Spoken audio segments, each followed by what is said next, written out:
Kumar Jha to brief in 2 minutes. Thank you speaker ma'am. 2047 के विकसित भारत की परिकल्पना करते हुए हम पश्चिमी द्वार से बाहर निकल रहे थे, तभी पूर्वी द्वार में डॉक्टर APJ अब्दुल कलाम ने कहा कि अरे मेरे विकसित भारत 2020 की परिकल्पना को तो एनालिसिस करते जाओ। माननीय महोदय, मैं कहना चाहूँगा कि 2047 में विकसित भारत बाद में बना लीजिएगा, पहले APJ अब्दुल कलाम के सपनों का 2020 का भारत कहाँ गया उसको तो एक बार एनालिसिस कर लीजिए। और मैं मानता हूं कि उसके एनालिसिस के पश्चात जो आपके पास जो रिजल्ट आएगा, जो परिणाम आएगा, वो 2047 के विकसित भारत की परिकल्पना को पूर्ण करने में कहीं ना कहीं बेहतर साबित होगा।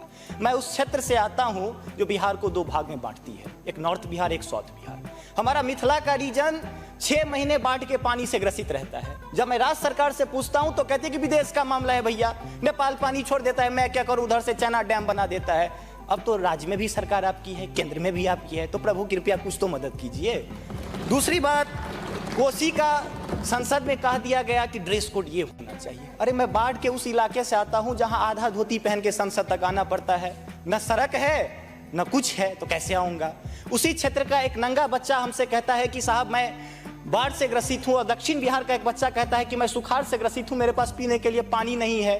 बीच वाला एरिया कहता है मैं नरसंहार से परेशान हूं। तो बिहार की एक परिभाषा बनती है कि उत्तर में बाढ़ है, दक्षिण में सुखाड़ है, बाकी जो बचा नरसंहार है, यही बिहार है। अब मैं कहां जाऊं। तीसरी बात में आता हूं कि आपने तो राम जी को अयोध्या में लाके स्थापित कर दिया, जरा उनके ससुराल मिथिला पर भी ध्यान दीजिए। माँ सीता कब कब अग्नि परीक्षा देगी, उनके पुत्र हम कब कब अग्नि परीक्षा देते रहेंगे, हम पर भी तो थोड़ा ध्यान दीजिए प्रभु।